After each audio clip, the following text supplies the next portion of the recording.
দক্ষিণ এশিয়ার রাজনীতিতে তরুণ বা জেন জি শব্দটা এখন আর শুধু কোনো প্রজন্মের নাম নয়, এটি এখন একটি গালি বা ধ্বংসের অপর নাম হয়ে গেছে। বাংলাদেশ থেকে নেপাল, যেখানেই এই জেনজিরা রাজপথে নেমেছে, সেখানেই পরিবর্তনের নামে শুরু হয়েছে এক দীর্ঘমেয়াদী অস্থিতিশীলতা। একটি সাজানো শান্ত রাষ্ট্র কিভাবে চোখের পলকে বিশৃঙ্খল হয়ে উঠতে পারে, তার সবশেষ প্রমাণ এখন বাংলাদেশ ও নেপাল।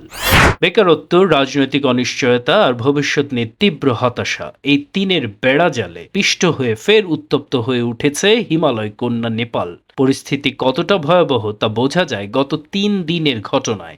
প্রধানমন্ত্রী বালেন্দ্র শাহের পদত্যাগের দাবিতে ৩ তরুণ আত্মহত্যার চেষ্টা করেছেন, যার মধ্যে দুজনই ইতিমধ্যে পৃথিবীর মায়া ত্যাগ করেছেন। আরও একজন লড়ছেন মৃত্যুর সাথে। এই চরম আত্মাহুতির ঘটনাগুলো নেপালের যুব সমাজকে ঠেলে দিয়েছে এক অন্ধ ক্ষোভের দিকে।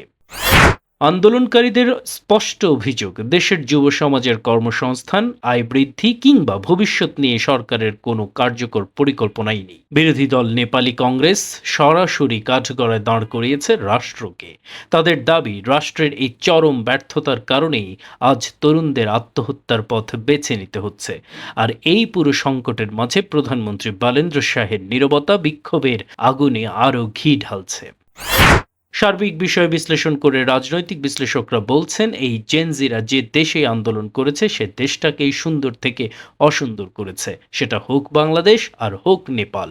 অন্যদিকে প্রধানমন্ত্রী বালেন্দ্র শাহ বুঝতে পারছেন, গান গাওয়া আর রাষ্ট্র পরিচালনা করা এক নয়।